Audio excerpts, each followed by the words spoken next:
اللهم صل على سيدنا ومولانا محمد۔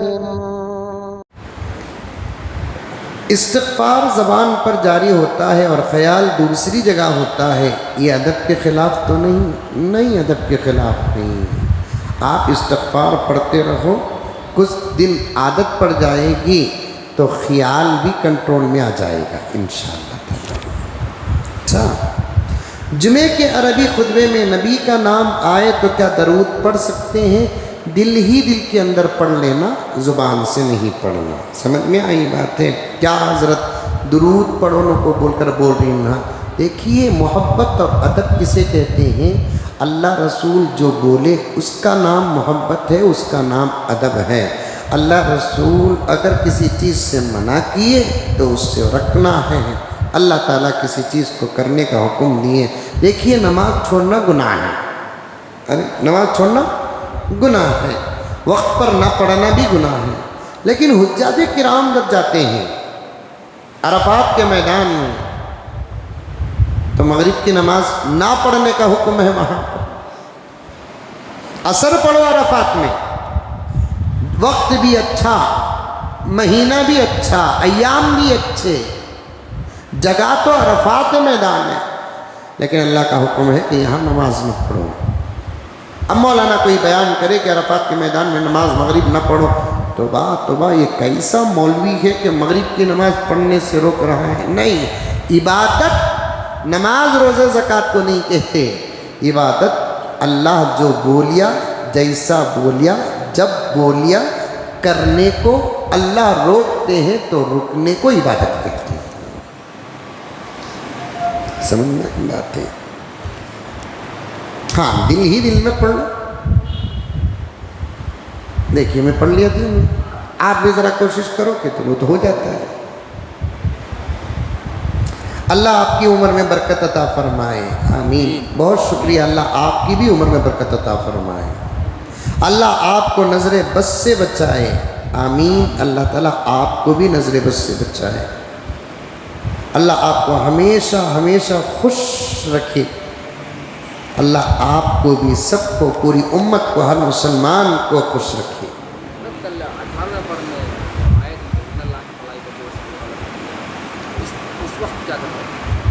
نماز میں اگر آپ آیت درود پڑھتے ہیں یا امام صاحب نماز میں پڑھتے ہیں، تراویح میں پڑھتے ہیں، آپ کو خاموشی سننا ہے۔ درود پڑھیں گے تو نماز ٹوٹ جائے گی۔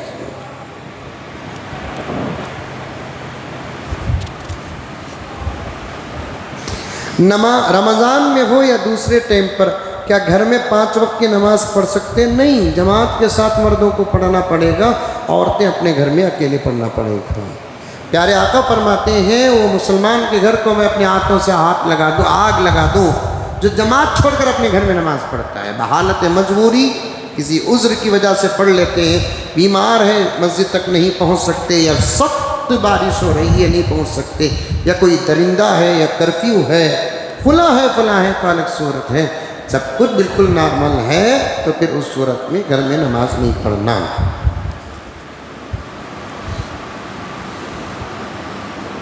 روزے کی حالت میں افطاری کے وقت شربت جب بناتے ہیں، اس وقت شکر کتنی ہے ٹیسٹ کر سکتے ہیں؟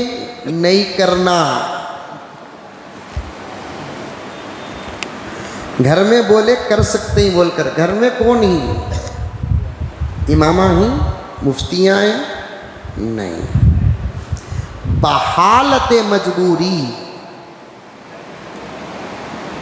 کسی قسم کا کوئی خطرہ ہو تو اس صورت میں ٹیسٹ کر سکتے ہیں، عذر کی صورت میں۔ سمجھ میں آئی بات ہے؟ کسی بیمار کو کھانا بنا کر دینا ہے، اس کے اوپر روزہ موقوف ہے، آپ اس کا کھانا دے رہے ہیں اور اس کا کھانا بھی دوا بن گیا ہے، اب اس کے لیے نمک لیمیٹیڈ ہونا ہے، بڑھتا ہے تو بھی خطرہ ہے، کم بھی ہے تو خطرہ ہے، تو بڑی احتیاط کے ساتھ چک کر پھر باہر ہی سے ختم کر دینا۔ اگر چکنے کا مزہ اندر چلا گیا تو روزہ ٹوٹ جاتا ہے۔ اور اجازت ہی نہیں ہے، تھوڑی بہت اجازت بھی دیں گے تو اسی کو ماحول بنا لیں گے، اچھی بات نہیں ہے۔ اور ٹیسٹ کر کے کلی کر دیے تو روزہ نہیں ٹوٹتا، کیا یہ صحیح ہے؟ نہیں ٹوٹتا روزہ، لیکن بحالت مجبوری ہی اس کی اجازت ہے۔ سمجھ میں آئی بات ہے؟ گھر کی افتتاح میں بچوں کا حقیقہ کر سکتے ہیں، شوق سے کر سکتے ہیں۔ نیا گھر بنائیں، دوست احباب کو دعوت دینا ہے آپ کو، جسے ہمارے اپنے علاقے میں گھر ٹھنڈک بولتے ہیں، آپ کے یہاں بھی بولتے ہیں؟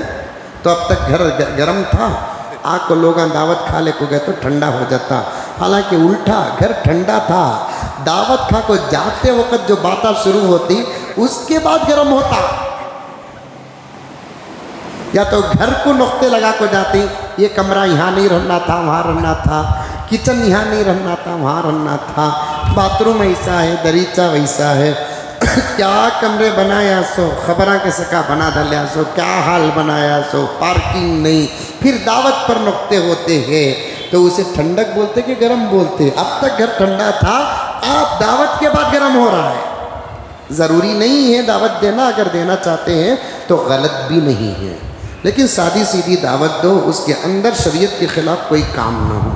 لوگ دوست احباب کو بلا کر کھلانا بھی ثواب ہے، غریبوں کو کھلانا ہی ثواب نہیں ہے، اپنے دوست احباب کو کھلانا بھی ثواب ہے، بھائیوں کو بہنوں کو کھلانا بھی ثواب ہے، ماں باپ کو کھلانا بھی ثواب ہے، رشتہ داروں کو متعلقین کو کھلانا بھی ثواب ہے۔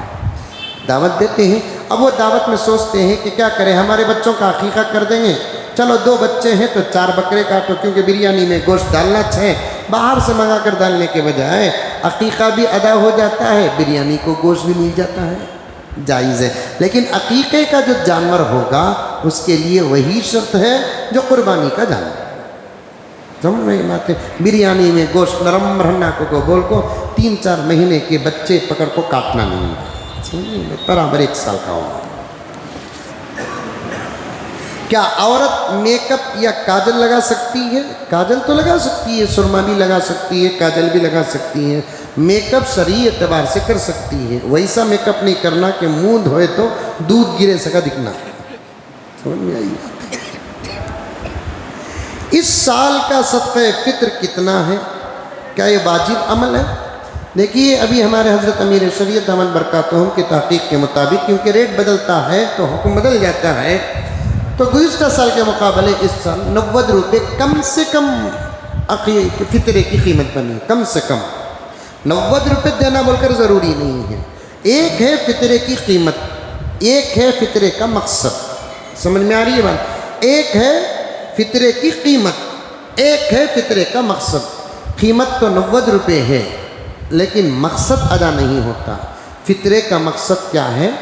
عید کے دن مومنین اور مسلمان غربا کے گھر میں بھی عید ہو جائے، یہ مقصد ہے۔ اب گھر کے اندر 4 آدمی ہیں، 4 آدمیوں کا فطرہ نکال لیں، کتنا نکالیں گے 90 روپے سے؟ 1 9 9 2 9 18 3 9 27 4 9 36 360 روپے جا کر کسی غریب کو دیں گے تو پھر ایمان کے ساتھ کہو کہ کیا 360 روپے میں کسی غریب کے گھر عید ہو سکتی ہے؟ عید ہونا تو دور کی بات کہ اس کے گھر میں بریانی کے لیے بڑے کا گوشت 1 کلو بھی نہیں آئے گا۔ عید کا جوتا لینے کے لیے جاتے ہیں تو 2000 روپے کا لیتے ہیں، بچوں کو لینے جاتے ہیں تو 1000 روپے کا لیتے ہیں۔ یہ جو قیمت جو بتائی جاتی ہے 90 روپے، تو اس کا مطلب 90 ہی دینا نہیں، اس کی کم سے کم حد ہے 90۔ اس سے اگر 1 پیسہ بھی کم کریں گے آپ کا فطرہ ادا نہیں ہوگا، اور زیادہ کرنے کی آپ کو پوری اجازت ہے۔ ایک آدمی سے 9000 روپے بھی دیں، اچھا ہے۔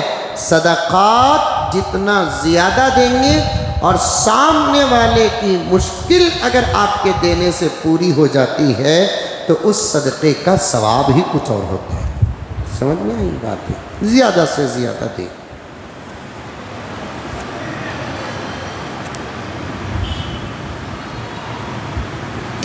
اب تک میں ایک بھی تراویح نہیں چھوڑا ہوں ہماری مسجد میں، لیکن میرے دوست جماعت کو بلا رہے ہیں، کیا کروں؟ جماعت میں جانے کے لیے رمضان کے بعد بھی وقت ہے، لیکن تراویح پڑھنے کے لیے رمضان کے بعد وقت نہیں ہے۔ سمجھ میں آئی بات ہے؟ ہاں، جماعت ایسا مطلب بھی نہیں ہے کہ جماعت کو جانے والے ساتھیاں تراویح نہیں پڑھتے، وہ بھی تراویح ضرور پڑھتے ہیں۔ ہاں، دو بات ہے، قرآن پاک کی سماعت کی ترتیب بدل رہی ہے تو پھر اس صورت میں آپ کو اپنے محلے ہی میں نماز پڑھنا افضل ہے۔ اور ایک افضل کیا ہے؟ ایک ہی امام کے پیچھے پورے قرآن کو سنو۔ ہاں، آپ اگر میسور کو جماعت میں جا رہے ہیں، وہاں کی مسجدوں میں بھی سوا پارے کا ہی اہتمام اور حساب ہے، اور یہاں کی مسجدوں میں بھی سوا پارے کا انتظام و اہتمام ہے، تو پھر امام اور آواز بدل سکتی ہے، قرآن پاک کا حساب نہیں بدلے گا۔ نہیں جانا بول کر بھی ضروری نہیں، رمضان میں جانا بول کر بھی ضروری نہیں ہے، اختیار ہے آپ کو۔ کفر یا وسوسوں کی وجہ اور اس کا علاج۔ وسوسے آ جاتے ہیں تو آپ کو کثرت سے استغفار پڑھنا چاہیے۔ سمجھ میں آئی بات؟ وسوسے تو آتے ہی رہیں گے، لیکن وسوسوں کے پیچھے پڑنا بہت بری بات ہے۔ وسوسے آتے ہی فوراً اس سے ہٹے، استغفار پڑھے۔ اگر غلط وسوسے ہیں تو انشاءاللہ تعالی آپ کی حفاظت ہو جائے گی۔ درود نبی پر کس تصور سے پڑھیں؟ میں درود پڑھ رہا ہوں، اس عاجز کی طرف سے ایک چھوٹا سا تحفہ نبی کی خدمت میں پیش کر رہا ہوں۔ دور سے پڑھتے ہیں تو فرشتے جو اطراف ہمارے رہتے ہیں وہ جا کر پہنچاتے ہیں ہمارا اپنا نام لے کر کہ یا رسول اللہ، محمد مزمل آپ کی خدمت میں درود بھیجا ہے۔ آقا خاموش نہیں بیٹھتے، آقا پلٹ کر بھیجنے والے کو دعا کرتے ہیں۔ سبحان اللہ۔ مسلمان غیر مسلم کو نمستے کہہ سکتا ہے؟ دیکھیے، نمستے سنسکرت زبان کا ایک جملہ ہے اور اس کا ترجمہ آتا ہے میں تجھے بھگوان سمجھتا ہوں۔ یہ کہنا جائز نہیں ہے، اسے گڈ مارننگ کہو، گڈ نائٹ کہو، ہاؤ آر یو کہو، ہائے یہ کہو، لیکن وہ الفاظ نہ کہو جن کا ترجمہ ہمارے اپنے دھرم اور آستھا کے خلاف ہو۔ سمجھ میں یہ بات ہے؟ یہ تو اپنے اپنے مذہب کی بات ہو سکتی ہے۔ اللہ حفاظت فرمائے۔ رمضان المبارک میں روزانہ 3 پارہ پڑھتا ہوں، لیکن ذکر کو وقت نہیں ملتا۔ دیکھیے، اللہ تعالیٰ خود فرماتے ہیں جو میرا قرآن پڑھتا رہے گا میں اس کی تلاوت کو ذکر سے بھی زیادہ ثواب دوں گا۔ قرآن پڑھنے کی وجہ سے اگر اسے دعا کے لیے وقت نہیں ملتا تو دعا کرنے والوں کو میں جتنا دیتا ہوں اس سے زیادہ قرآن پڑھنے والوں کو دیتا ہوں۔ سمجھ میں آئی بات ہے؟ بقیہ انشاءاللہ تعالی کل آپ کے پاس۔ اور کوئی سوالات ہیں آپ کے؟ حضرت، نماز کو جگہ پر پکڑ سکتے ہیں کیا؟ نماز کو جگہ پکڑنا نہیں۔ جب آپ مسجد میں پہنچے پہلی صف میں بیٹھنے کی کوشش کریں۔ پہلی صف فل ہو گئی تو دوسری صف میں، دوسری صف فل ہو گئی تو تیسری صف۔ پہلی صف میں جگہ رہ کر دوسری تیسری صف میں بیٹھنا مکروہ ہے۔ اچھا، اور ابھی سنو کہ پہلی صف میں آئے، امام کے بالکل پیچھے جگہ ملتی ہے تو بیٹھو۔ اگر وہ جگہ پہلے سے فل ہو گئی ہے تو جو امام کے پیچھے ہے اس کے سیدھے ہاتھ طرف آ کر بیٹھنا۔ اب اور ایک آدمی آتا ہے تو اس کے بازو نہیں، یہ جو امام کے بالکل پیچھے ہے اس کے بائیں طرف بیٹھنا۔ پھر اور ایک آتا ہے تو ادھر، اور ایک آتا ہے تو ادھر۔ بیلنس مینٹین کرنے کا بھی اجر دیا جاتا ہے۔ ہم لگا مسجد میں آنے کے بعد پہلی صف دوسری صف یا ان کے بازو یا ان کے بازو نہیں، فیان کہاں ہے اس کے نیچے بیٹھتے ہیں. بالکل امام کے پیچھے لیفٹ اینڈ رائٹ جگہ باقی ہے. اکرم صاحب سنیے، تو ادھر ادھر جگہ بالکل باقی ہے، لیکن وہاں بیٹھتے ہیں جہاں فیان ہے. کراہت سے خالی نہیں ہے. سمجھ میں آئی بات ہے؟ جی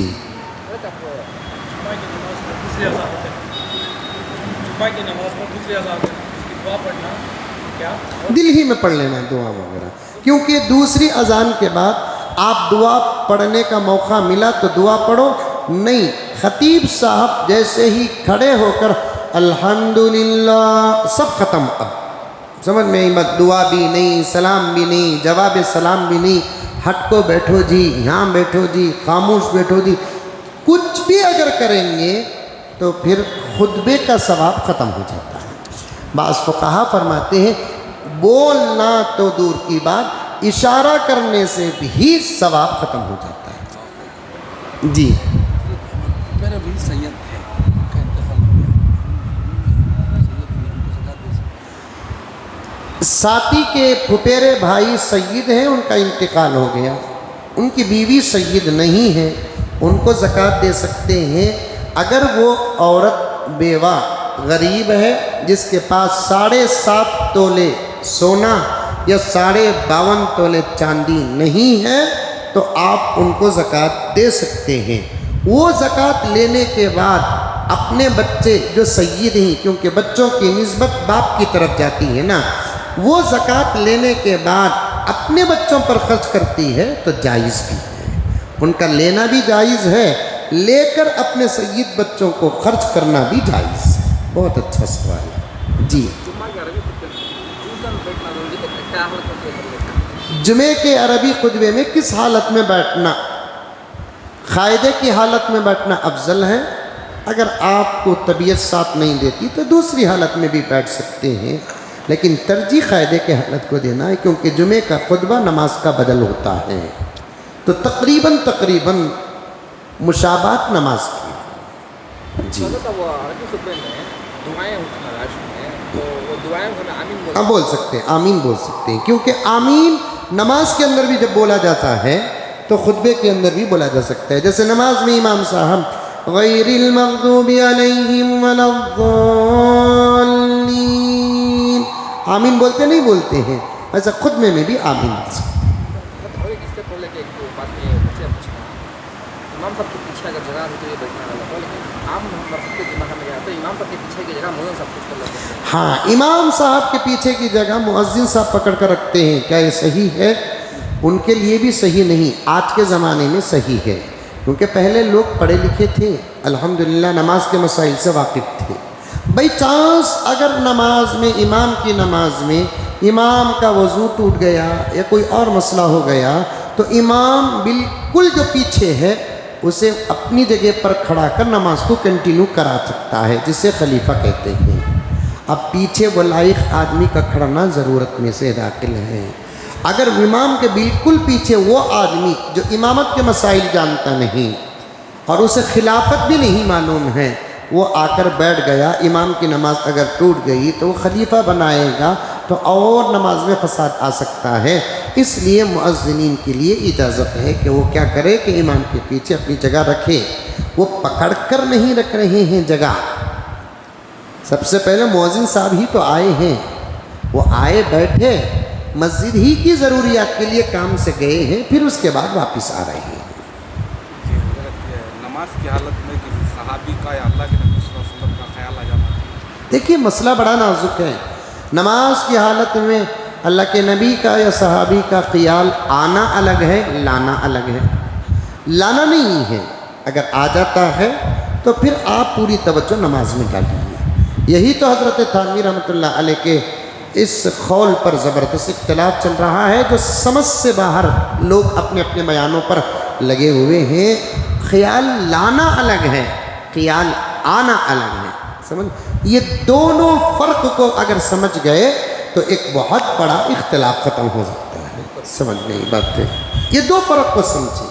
جان بوجھ کر اللہ کے نبی صلی اللہ علیہ وسلم کا خیال لانا الگ بات ہے، آ جاتا ہے خیال تو الگ بات ہے، کیونکہ نماز پوری اللہ کی عبادت ہے. عبادت میں اللہ کی عبادت میں مکمل توجہ اللہ کی طرف رہے گی، کسی اور کی طرف نہیں رہے گی. سمجھ میں؟ لک الحمد، لک شکریہ اللہ. اللہم صلی علی سیدنا نبینا مولانا محمد وبارک وسلم. ربنا آتنا فی الدنیا حسنہ وفی الآخرۃ حسنہ وقنا عذاب النار. اللہم انا نسألک العفو والعافیہ والمعافاة الدائمة فی دیننا ودنیانا وأہلنا ومالنا. سبحان ربک رب العزة عما یصفون وسلام علی المرسلین والحمد للہ رب العالمین.